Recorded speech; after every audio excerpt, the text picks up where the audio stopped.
Namaste, viewers, and welcome again on this special series on Swadeshi and Atmanirbharta. As you know, we are meeting people who are working and contributed immensely for this India's, uh, a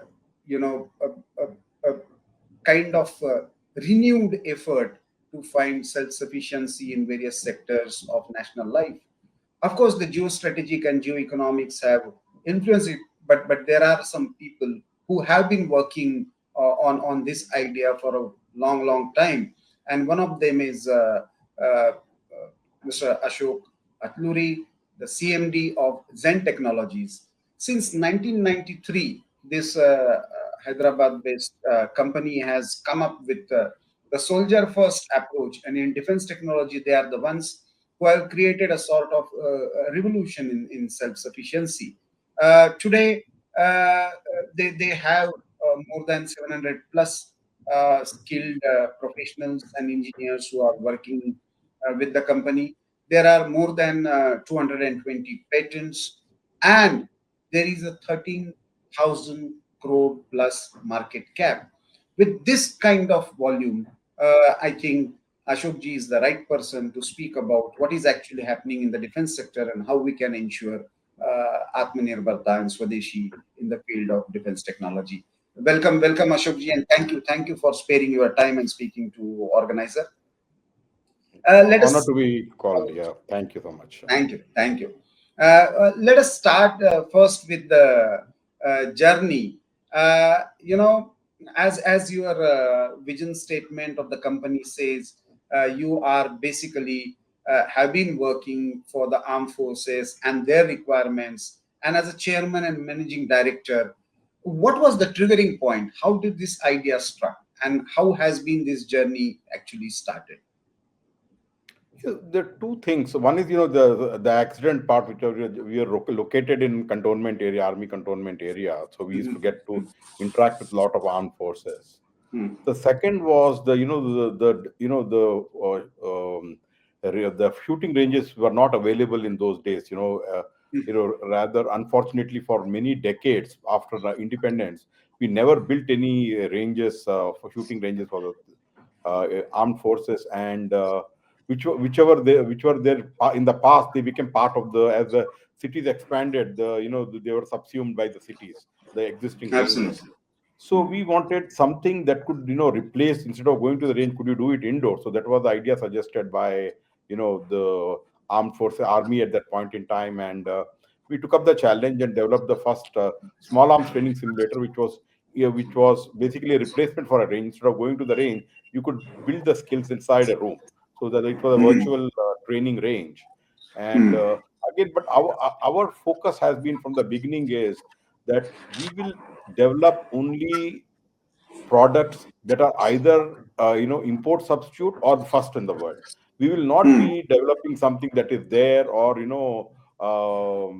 which is already being made in India. We don't want to do again. When we say about made in India, I am always referring to design, developed, and made in India, not just manufacturing. So Hmm. that is one distinction I like to make. But as we go further, maybe I'll dig deep into that. I'm glad that you have made that distinction because there is a lot of debate going on about make in India, made in India, and just manufacturing and labeling or just assembling. But what you are talking is fundamentally different. The ideation and the designing part, and then going into actual manufacturing part. How difficult was it when you actually started in 1990s? Actually, I used to think that we are living in a delusional world. It's an illusory world. Because when the actual issues being faced were never addressed, in the sense that, suppose you design and develop a product. Number one, nobody Hmm. wanted to design and develop. They always was manufacturing. We will get the technology Absolutely. and manufacture here, and we'll set up a factory, give us guaranteed orders. This was the mentality. Even now, the mentality continues with the larger companies. They'll say, listen, we are willing to invest in the factory, but give me the thing. But they're not willing to invest in the R&D to create a world class product. Hmm. Now, so there are reasons, because we have been on that from 93. We have been developing products absolutely cutting edge, sometimes first in India, but many times in first in the world. We have developed. Hmm. But what are the problems we faced? One of the biggest problems we faced is once we develop a product and take it to the armed forces, this is a lovely product. But but we actually, when the time to place order comes, they say we want three vendors. Now, I am saying I am first in India, I am first in the world in some cases, and you want me to get three vendors to the with the equipment to the thing. Where will I get it? So it is the establishment, the system, and and a lot of people, including people who I know very well in the system, they used to actually fall out of their chair and say, "तो monopoly बनना चाहते हो?" मतलब monopoly. So our government system will allow micro monopoly से खरीदने allow करेंगे, foreign company का होगा. Microsoft is there, they'll buy it from there. Intel is there, they'll buy it from there. Apple is there, they'll buy it from there. But from an Indian who has created the product at a reasonable price, they're not willing to buy.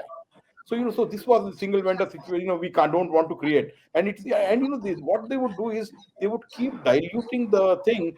So instead of buying the world class product from an Indian company, they would dilute. Say, let us dilute and get some more guys. No, nobody has come. Let us dilute. So NASA rocket खरीदना चाहते हैं, वो dilute कर करके शिवकाशी वाला rocket खरीद लेंगे, but he has to be L1, and they would give to the L1. They don't care about the thing. So this was the anti IP development mentality, and this you cannot have. We will buy from foreign monopolies, but not from Indian monopolies. Was a kind of a deterrent for companies like us.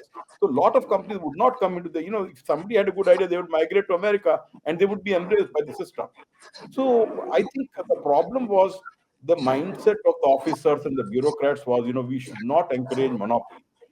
Actually, the mentality should be we should embrace if it is innovative. I'm not talking about the crony capitalist, regulatory capture kind of monopoly, where वो बोलते हैं कि भैया इतना करोड़ का turn होना चाहिए, इतना होना चाहिए, वहां पे बाप का नाम ये होना चाहिए. वो नहीं बता रहा हूँ. I'm not talking about that. I'm actually talking about how do you, if there is a IP based revolutionary product, how do you ensure that that product is actually embraced by the government, and not as a single vendor, and then push them to become a global leader. In army simulators today, we are global leaders. There is nobody competes with us. We go to any country, the other guys tell us, Saab, I'm naming them. I'm not afraid of them. They actually withdraw from those countries. That is how good our technology is. How? Because we have relentlessly focused on army simulators, and we have reached that position. And but still in India, even now they say, "यार competition रहना चाहिए." मतलब how we have invested 10 years of R&D? How suddenly somebody wants to come and do? How will we get competition for you? So this they should embrace. In fact, I'm giving my example because I'm very private to that. But there are many more companies.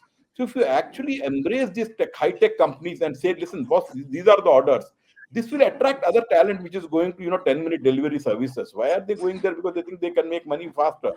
There's nothing wrong in making money, but because they're not seeing any opportunities, the procedure for procurement is so long in armed forces, they get little disillusioned and go to other opportunities.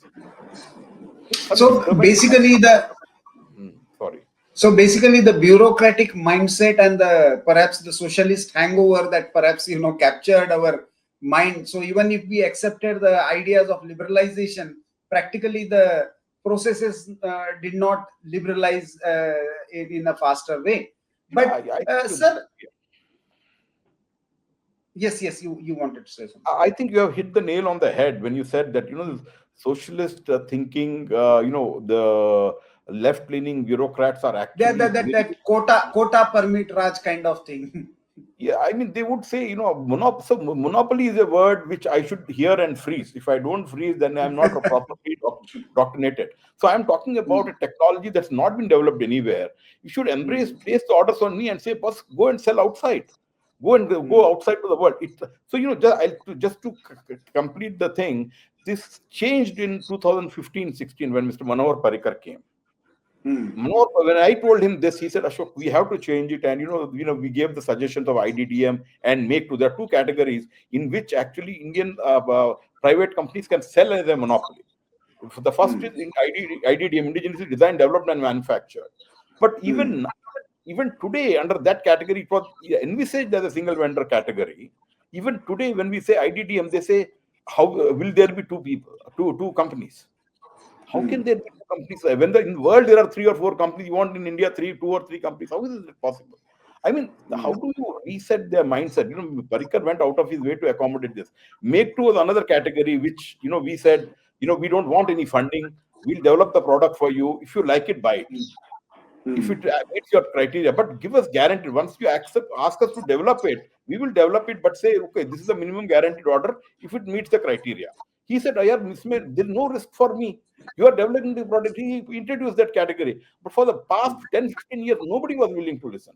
So when Parikar came, in fact, there was Dhirendra committee was there. Dhirendra committee did not recommend these things. When we went and approached them, they said IDDM was. They said, who's developing IP in India? Nobody is developing IP. Why do you want this IDDM thing? So, it was like for the past they want to do, but not for the future. But anyway, Mr. Parikar actually said, was able to, I think, introduce these two categories, which are very friendly, but the implementation still leaves a lot to be desired in both the categories. And with this kind of mindset, sir, for more than 30 years now, you initially started with, say, ideas like indoor shooting range, or simulated indoor tactical training ranges, and some kind of facilities like smart target system. uh, but from there now, coming to the combat training centers or anti-drone system, why do you think that despite these kind of hurdles and mindset, you could pursued with this fundamental idea that in defense tech you need to come with original ideas, and you come up with equipments that actually need to the armed forces? What do you see as the primary reasons that you could make this journey? One thing is, inspired like a spoiled child, who gets a lot of goodies, so you still want more things.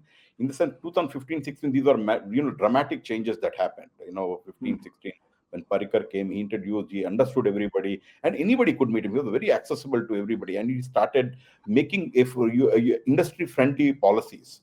So, and that was a dramatic shift for us. For us, it was unheard of. We could go and meet a defense minister and who would actually hear and actually understand, these kind of things, where, we have to have IDDM, IP is most important, and the example I give is, actually, it is delusional. By the way, all our organizations also, they talk about Make in India only. Even now, there is something going to happen in Bangalore. What is the focus? Make in India. I mean, what is Make in India? I mean, this is what I want to actually discuss. When you look at an iPhone Max Pro, $1,200 Mm, iPhone Max Pro, mm, $485 is the bill of material, the component cost. You remove the $485, there's $715 still remaining. Now, out mm, of that, Make in India, Make in component is how much? How much does Apple pay to Foxconn is the Make in component, the assembling component? Do you know how much are we talking about the whole of the what is happening in Bangalore and all the organizations? When we talk about manufacturing and only manufacturing, it's about $25. So we are talking about 2%, and the $685, which is $680, $690, which is there, that is 70, almost 65, 70% of the actual component of the product. Nobody wants to talk mm, about. Now, mm, what I actually think that we live in a matrix sometimes. Why are we not talking about IP development? Why don't we talk about Apple? Why don't we talk about the products? We want to talk about this $25 and we want to just focus on that. We all will get Foxconn. Because why is it that so much? Because it's very visible. And, and also there is a component of, jobs being created. But just imagine the remaining $600 that you get, the amount of tax, you'll get $200 of taxation. In this $25, you make only $5. In that, you are making 100 times more, at least $500. Why are we not? The amount of things that we can do with $500 is phenomenal, but we generally don't talk about it. I don't know why, very frankly. And we should, but as Indians, as very, very capable, intelligent Indians, we should be only talking about IP creation. We should not talk about manufacturing. It is becoming glorified manufacturing police. What are we? We are selling Apple phones. What is so great about it? We are fighting for that. We got Apple manufacturing into India. Where is your Apple? You are capable of creating better apples. So that is my Mm. perspective. Actually, sorry, I'm going overboard. Yeah. No, no, no, but still, you found your own way in most difficult times. As you said, it changed. It started changing only after 2015, 2016. But Yeah. still, you kept fighting for 20, 22 years. What were the reasons? What were the key elements that you learned out of them? What were the key, takeaways as an entrepreneur, as an innovator, as a businessman, as a product developer, that you actually pursued and still continued with this despite systemic limitations? One thing is we really want our, very frankly, the basic objective of Zen is to make India unbeatable in war. That is the basic agenda. And we started with simulators. The reason we started with simulators was that the soldier soldier first. When we say our intention is that any soldier who goes for to protect us should come back home safely. So for that, we felt training was the most important thing. And when you are moved by that vision, I think these bureaucratic hurdles or anything, they don't sound look very big to us. You just keep working in spite of all the downturn, and you hope something, some kind of parikar will come. I think parikar may not have come also. We would still be, we would not be as big or as successful as this. Maybe we'll still be doing simulators, but somebody would like him would come. There is always hope that somebody will understand and try to help you in achieving what India deserves. So I think, yeah, it was actually very frustrating. There's no doubt. Sometimes we felt that, was it better to become a body shopper like, Satyam or somebody else and do the services business? Why are we getting into this? I mean, intellectually, I don't think I feel challenged by any of those bosses. But why did we get into this? Was sometimes frustration was there, but that was in times of frustration. But overall, we used to feel that India should become a powerhouse for defense, and we should contribute our might, and we are lucky enough to contribute in the policy making also, which we continue to give suggestions even today. But now, sir, you have more than 2020 220 patents, more than 57 design registrations, more than 180 trademarks. So if a new entrepreneur really have to, think about this kind of venture in some designing and product, may not be just related to defense technology, maybe in some other field, what he or she should pursue in with understanding the systemic limitations? I would say that that one thing is, if you are really passionate about something and you're willing to invest time to create IP takes time. It's definitely not a buy and sell kind of a thing, and it's not a brilliant idea at one Mhm, point in time. It's not a mhm, sprint. It's not a 100 meter. It's a marathon. Definitely, you keep mhm, doing it more and develop, and finally you create a product. And I would say, whenever you create a product, sometimes we miss the significance of the IP that is created. mhm, And once you create the IP, it takes some effort, because you are trying to develop some, and then you have to pause to help somebody who's a patent lawyer to say, boss, this is what I have developed. What is it I can patent? What are the prior art who are developed earlier? So typically there is a lot of IP being created, but very few people assert their right over it through patents, which is actually a kind of it's a kind of a sad thing, because just by having a patent, you can almost assure that okay, this will remain as a cash cow for you, because you are have to do a lot of other R&D. It's not that only mhm. this R&D. But if you were to just leave this, and an employee leaves and they replicate it and start selling, you would be finished in that case. And so we have to protect the IP. So patent was very early. I'm an avid reader of books. So one of the book I Mhm, read was, I think, High Stakes, No Prisoners book, which was mhm, written by a guy who said, I had a bulletproof patent, and Bill Gates wanted to actually buy me. He said that this price I'll replicate it. But when he found my patent was unbreakable, he had to buy me. So that was the kind of thing that remained in my head. That you have to create patent, and really good patents, so that people can't just copy it. So I think reading books also another big habit that I say that will help any entrepreneur a lot. Yeah. So, reading books, picking up right ideas, pursuing them, and creating your own intellectual property. That would be Absolutely. the perhaps the. you should absolutely apply what you're reading. Otherwise, there's no fun in it. You're just reading, and so you cannot be a consumer all your life. You have to be a producer also. I think a lot of people keep consuming a lot of YouTubes and this, but don't produce anything. That's kind of sad, actually. I think there will be some produce. You should be giving back to the society too. Yeah. Sir, but what was happening in 2013, 14, or even prior to that? We were importing huge defense products. We still do, but at the same time, we are now exporting many defense products. Our even bandwidth had changed. More, the product range had changed. And naturally now many countries are looking at India for different kind of maybe joint ventures or even basic material in supply chain. India is somewhere finding, though it is very little and very late, but still India is finding its own place. So how do you see this journey in last 8 to 10 years? How far defense tech sector has transformed in this period? So, prior to 2014, I would say that there was zero encouragement for exports in the sense that they would discourage us from exports. I remember a company that got the order, and they could not get clearance for 6 months, and they Mhm. kind of managed to show something to export it, and then they were actually investigated, and the by that time, this is 2012, 13 and 14, Mr. Parikar came, 415, Mr. Parikar came, and he said, listen, who's the guy who stopped their file? Why didn't you approve and send it?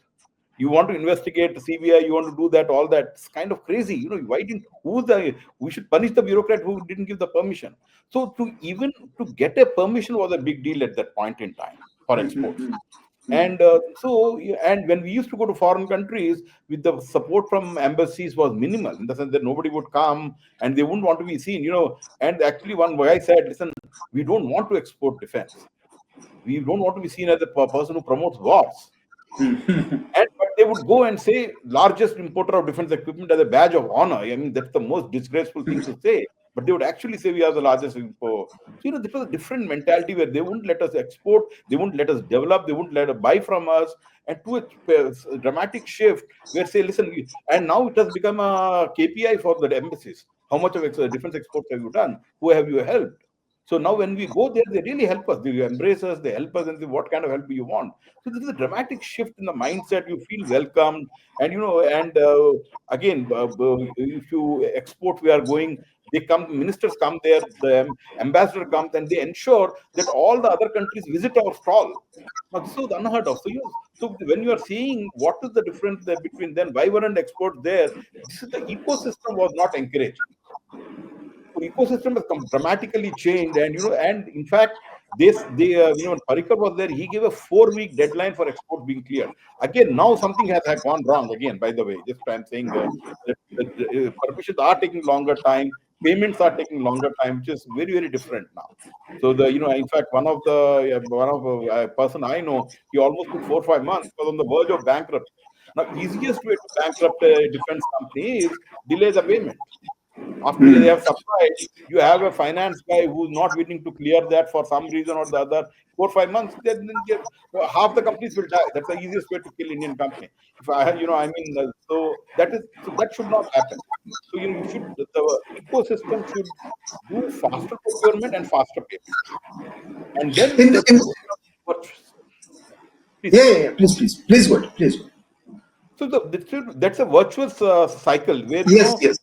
you innovate something, they buy something, they make the payment, and that goes into R&D again. Now, I'm not talking about all companies. I'm talking about at least the companies that have established track record of creating IP, doing R&D, creating products. At least treat them specially. I'm not talking about people who get the technology from outside and try to push it inside into the thing. Yeah, so that I really don't like these resellers and the manufacturing coolies kind of a thing. Because these are national assets. These are national strategic assets. Companies that have proven track record of creating rare IP for which is worldwide accepted as a cutting edge technology. Sir, this post Operation Sindoor, there seems to be a very drama. dramatic change, actually change with the Russia-Ukraine war. But the the geopolitics and geoeconomics changing in such a way that now we are talking and thinking about the defense production, defense supply chain, defense tech very differently. So, how do you assess this scenario, and where do you find India has got the opportunity and challenges in coming days?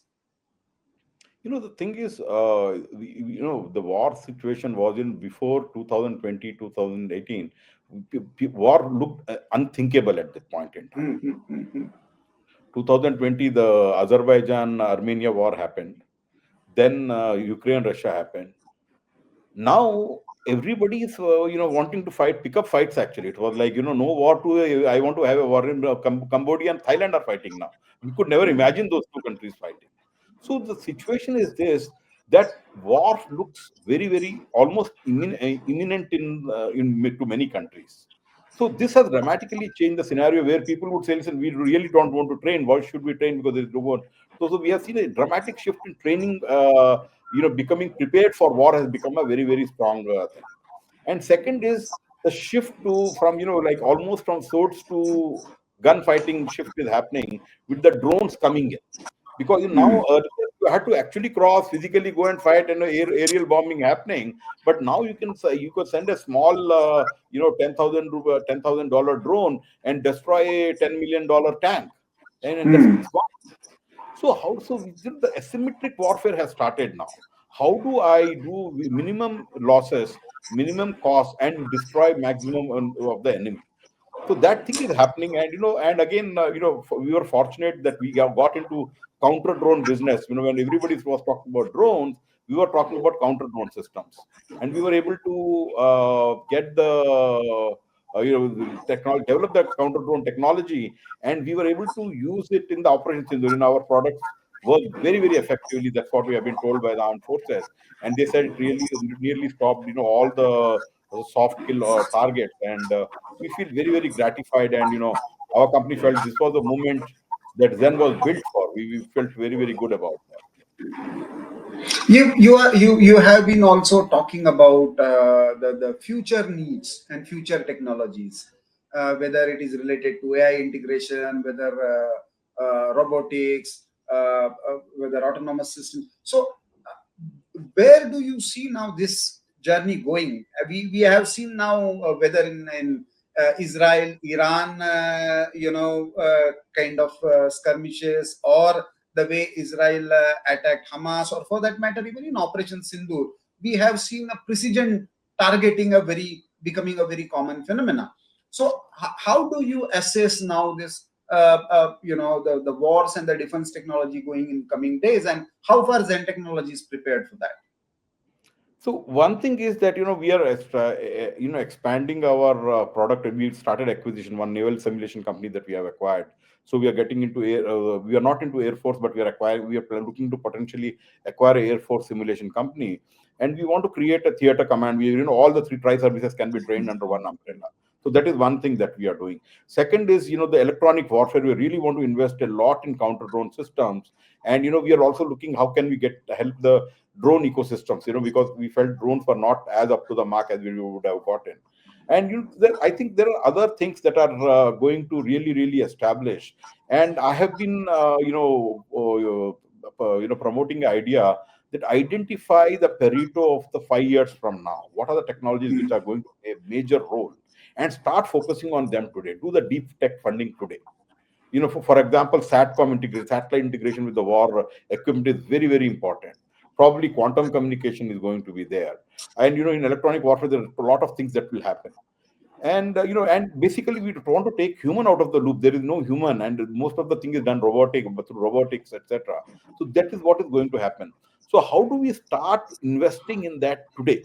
My biggest problem is the government the sometimes funds something that is already there, and they are saying that we will make this 5 years or 10 years from now. I mean, you are saying that something that is there will make 5 years, 10 years from now. That's a long time. So our aim should be that is what is not there but will be required 5 years from now. Identify them as from the identify them, the Pareto technologies, and focus on them. When I say Pareto, I say 20% of the technologies that will have 80% of the impact in the world. Hmm. Yes, sir. So, sir, another important aspect besides the bureaucratic hurdles and the systemic inertia, two factors that generally people talk about, not just in defense technology, but generally in when it comes to the ideas and intellectual property. One is funding, and the other is quality manpower. How did you handle these issues, the getting the confidence of the investors, and also actually getting and attracting quality human resource who would contribute and join your passion and idea about the vision and mission of Zen Technologies? So, when we are hiring, typically I think you should hire people with high agency, not high intelligence. When I say Mhm. high agency, they feel that they are able to, they are doing something meaningful, and this will require a long period of time. It is not going to be immediate. So, we will have to hire people. So typically, we don't go to very high funda institutes or something like that. We are okay going to the tier two institute, tier three institute. But again, and we have very, very good training programs within our company where person, even if he is not up to the mark, he goes through the training process of 3 4 months, he really becomes valuable to the company. So, and the second is with respect to the funding, we were listed very early in 2000. We were listed during the dot com period. And after the listing, our communication to the shareholders has been very, very clear. We have said that, listen, we are working long term in Indian defense requirements, and we will try to develop the best product. And there may be bad quarters, there may be bad years, but overall the company will be on a trajectory of growth and trying to meet the cutting edge needs of the Indian government. So we have delivered on that promise, and because of that, I think we whenever we have needed funds, the shareholders have really, really come forward and helped us. So we have been very fortunate in that regard. And what has been your experience about when you approach, because you are one of the few people who, barring few very traditional kind of government funded industries or some collaborative efforts with some Russian company, you are one of the few who have approached the world with Indian brand and Indian product. So what has been your response about the global market, and how do they see now India going abroad with its own product line? Today India is being looked upon respectfully. It was no longer, earlier they would say defense and Indian product, they would actually get surprised. You are the largest importer. How are you coming to export? So now the situation has changed.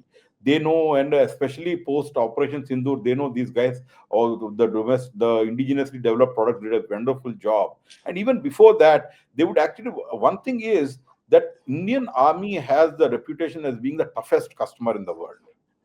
Hmm. So whenever we would go and ask them that, this is the product that they have, their question would be, has Indian Army bought from you, Indian Armed Forces? If we say yes, that is a big, big plus for them. Oh. So it starts, they start, okay, if Indian Army has purchased and you have survived that, then I think we are not, we can't do that kind of evaluation, so we will probably buy it. So Hmm. that brand is there with the Indian Armed Forces, supplied to Indian Armed Forces. Now actually Indian Armed Forces actually are telling, earlier they were a little reticent, but now we are using Zen simulator, we are using XYZ products, and they are actually encouraging Indian defense. So that again was, I think mandated by the government, and so we are getting a lot of help. So brand India in defense is becoming big as we go ahead. And I think with the same kind of encouragement and push from the government, I think we should set more ambitious target than 50,000 crores, etc. It should be much, much more than that. Where do you see Zen Technologies in next 5 to 10 years in terms of priorities? What would you like to focus on? So one thing is we'll continue to focus on simulation and electronic warfare, but we are also looking to get into other Pareto technologies. Again, as I said, our objective is to make India absolutely unbeatable, unconquerable, invincible in wars against our enemies. So what is it that we can do to help India and its allies, all the friendly nations, in giving the world's best products in these Pareto technologies.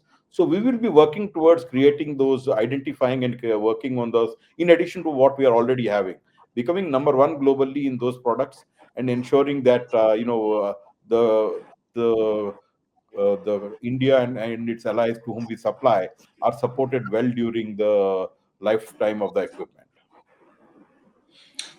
Lastly, sir, if we think about the ideas like Swadeshi and Atmanirbharta, how would you conceptualize it? And where do you see the obstacles coming?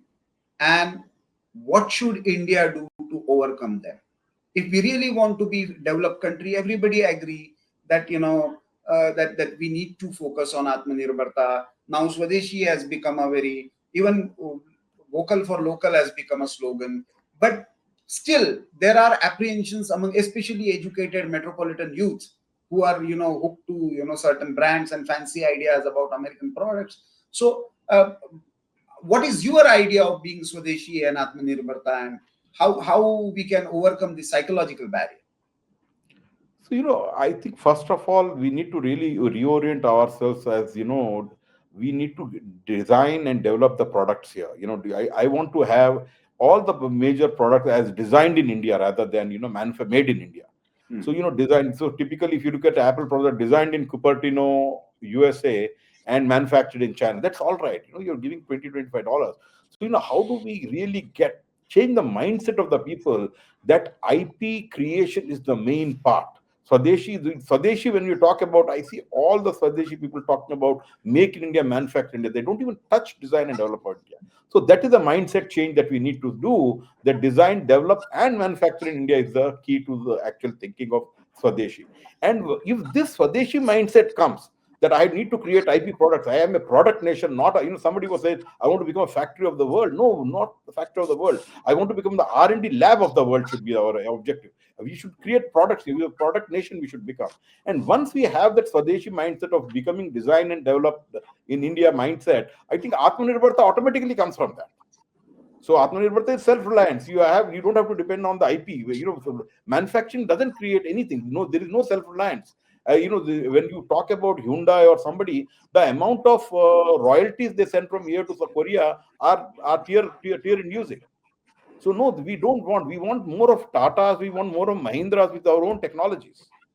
So that is what I would say. That if you the Swadeshi mindset changes to design and development, that will automatically lead us to the way to Atmanirbharta. Thank you very much, Ashok Atlurji, and I really wish many youngsters take inspiration from you and strive for something new, which is more investing in intellectual properties, pursuing those dreams, fighting the system, and creating your own niche and space in this challenging world of creating your own intellectual property. I hope this kind of inspiration would really help us in contributing to the ideas of Swadeshi and Atmanirbharta. So, viewers, R&D and making India as R&D lab of the world, and one idea that making India unbeatable in war. Those kind of dreams that inspired and actually pushed people like Ashok Atluri to pursue that dream. The finances and the human resource, as he said, followed up with this training systems evolved, and now world is looking with a lot of expectations. So this is a very niche area called defense technology, and if Ashokji can do that in defense technology, I think there are many areas where we can pursue similar kind of dreams. So I hope you like this episode of Swadeshi and Atmanirbharta, and take inspiration from these kind of interactions. Thank you for watching Organizer. Keep following, keep sharing, and keep supporting Voice of the Nation Organizer. Thank you and namaste.